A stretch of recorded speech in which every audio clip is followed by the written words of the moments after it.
பொதுவா ஒரு ஆட்சியினுடைய மார்க் அப்படின்னா ஃபர்ஸ்ட் பேசிக் வந்து சட்டம் ஒழுங்கு. இந்த திமுக ஆட்சி வந்ததுலேருந்து 2021 இருந்து அது மிகப்பெரிய கேள்விக்குறியா இருக்கு. அந்த துறை முதலமைச்சர்கிட்ட இருக்குங்கிறது இன்னும் ஒரு ஆச்சரியமான விஷயமா பார்க்கப்படுது.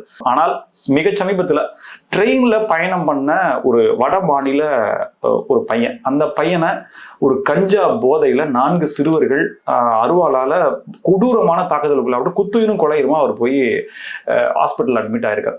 பொதுவா வட மாநிலத்தவர்கள் இங்கு பாதுகாப்பாக இல்லைன்னு சொல்லி பாஜக சொன்ன உடனே அப்படியே பொங்கி எழுந்து இங்க எல்லாம் ஈருடல் ஓருயிரை நாங்க இருக்கிறோம், பயங்கரமான அந்யூன்யமா இருக்கோம், சகோதரர்களா இருக்கோம், பிரிவினை ஏற்படுத்துறாங்கன்னு சொன்னவங்க இந்த சம்பவத்துக்கு என்ன பதில் சொல்ல போகிறார்கள் அப்படின்ற கேள்வி. அதுதாங்க இப்போ நீங்க சொன்னது போல காவல்துறை முதலமைச்சர் கரங்களில் இருக்கின்றது என்று சொன்னதை கொஞ்சம் நான் மறுப்பு தெரிவிக்கிறேன்.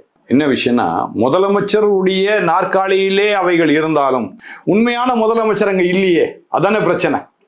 மறுபடியும் அதுதான் நான் சொல்ல வரேன். திரு மு.க. ஸ்டாலின் அவர்கள் முதலமைச்சராக இயங்கி கொண்டிருந்தால் இந்த காவல்துறைக்கு கட்டுப்பாடு வைத்திருப்பார், காவல்துறையை சரியாக இயங்க வைத்திருப்பார். ஆனால் இது குடும்ப ஆட்சியாக தான் நடந்து கொண்டிருக்கின்றது. இரும்பு கரம்னு சொல்றாரு அடிக்கடி. இரும்பு கரம் யார்? அவர் சொன்னாரா? இரும்பு கரம் அவர் சொன்னாராங்க. குற்றவாளிகளை இரும்பு கரம் கொண்டு ஒடுக்குவோம். ஒருவேளை அதையும் எழுதி கொடுத்துருப்பாங்க, அதை வாசித்திருப்பாரு. எழுதி கொடுத்துருப்பாங்க, அதை வாசித்திருப்பாருங்க. பாவம், அவர் என்னங்க பண்ண முடியும்? அவர் நல்லவருங்க, மறுபடியும் சொல்றேன், முதலமைச்சர் நல்லவர்.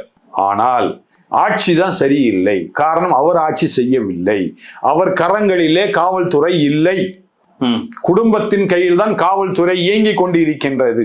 நீங்க சொன்னது போல இத்தனை மாதங்கள் ஆயிடுச்சு, ஒரு ஒரு ஒரு ஒரு நிரந்தரமான டிஜிபி இல்லை, தலைமையே சரியில்லைன்னா கீழே இருக்கிறது எப்படி இருக்கும்?